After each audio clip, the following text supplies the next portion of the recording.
Coping with Bitcoin volatility. Fact. Volatility and uncertainty are unavoidable characteristics of Bitcoin, indeed of any market. No one can be certain or even confident. What will happen tomorrow? Surprises happen.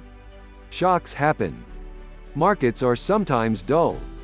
High and low volatility are unavoidable features of trading. How do we cope with volatility if it is always a lurking danger? When we are faced with high volatility, we must be ready for it. Not only must we be prepared for it, but we must also be ready for the challenges to our rationality that come with it. How volatile is Bitcoin? Volatility is a measure of how much the price of an asset loses over time. High volatility means that a security is risky to hold. Its value can go up or down substantially.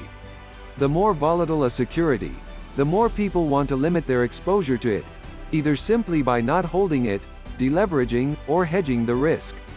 If Bitcoin volatility decreases, the cost of converting into and out of Bitcoin will decrease as well. But having no volatility is not a desirable circumstance. Without movement, there is no opportunity for profit. Traders avoid securities that are not moving. They head for risk because that is where opportunity lays. In the chart above, we can see that Bitcoin is substantially more volatile than currencies. Even the volatile Rand is comparatively quiet compared to noisy Bitcoin. Even gold averages only around 1.2% compared to Bitcoin's near 5%. 1. Your personal financial buffer and risk tolerance. Losses in trading and investing are inevitable.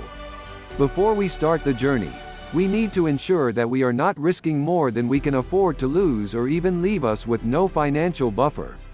If you invest every penny you have and lose, you will have lost every penny you have. We need a buffer of cash for real-life emergencies. Everyone faces tough times, and everyone should prepare for them. But how much is enough of a buffer? How big should your financial buffer be is a difficult question to answer clearly. It depends on your age and aspirations. If you are saving for the deposit to buy a house, you may need to put all your cash into that. If you are preparing for retirement, you will probably not want to risk your life savings at this point in your life. The other question you should have answered before you start investing or trading is how comfortable are you with volatility itself? The US stock market's inflation-adjusted return has been about 7% per annum, but it is volatile.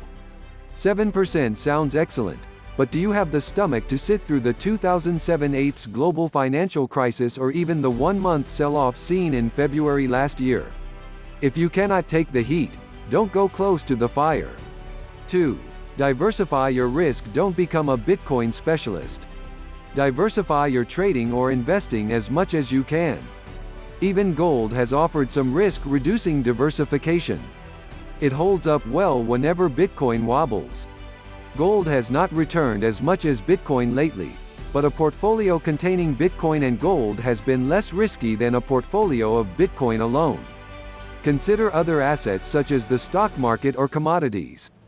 An announcement of a ban on trading cryptos in a country has no impact on the oil price. The shocking news will have a lot less impact on your holding if it is not made up only of cryptos. Your ideal portfolio would be made up of non-correlating assets. 3.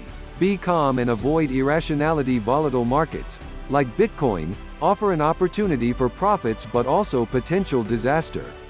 But maybe the swings have exaggerated your sensitivity? Perhaps a look at the longer-term chart will show the trend is more important.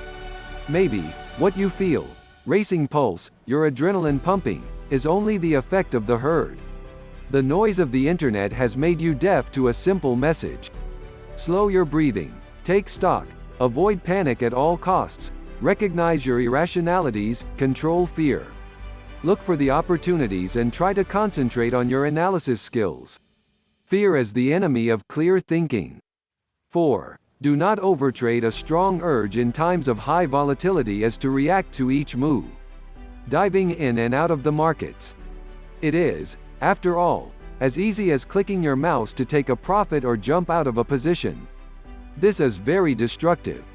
It will chew up your money and put yourself under more psychological pressure, one of the Prophet's strongest enemies. 5. You cannot control Bitcoin. Remember, you are a guest in this enormous marketplace. It owes you nothing. There will be news you that the market did not expect. You will, on occasion, be put into a state of shock. You may become fixated by your P&L or may stick your head in the sand and deny your losses to yourself. You can become obsessed and fixated or frozen with fear.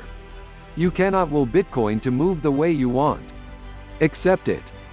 Be calm and avoid irrationality. The fear of being out of control is almost always caused by overtrading. Pay respect to Bitcoin's volatility. Try to be aware of the market rather than emotionally obsessed. Become a relaxed robot. Be a robot in the sense of using your skills to analyze coldly and to trade the market. You invest time and money learning how to plan and trade. Do this. Don't react to the inevitable excitement of the fast swings. Ignore the shouting on the internet. All this is highly destructive for your capital. Be cold and rational. Summary: volatility and uncertainty are unavoidable features of Bitcoin and other securities. Before you trade, it is essential to put aside a buffer of cash for emergencies and to set the level of risk you are willing to tolerate. Diversification is a good way of reducing Bitcoin's risks but will not eliminate volatility. Before panicking in the face of extreme volatility, you should have a heightened awareness of your psychology. Resist the temptation to buy, sell, and accept what we can and can't control in Bitcoin or any other security.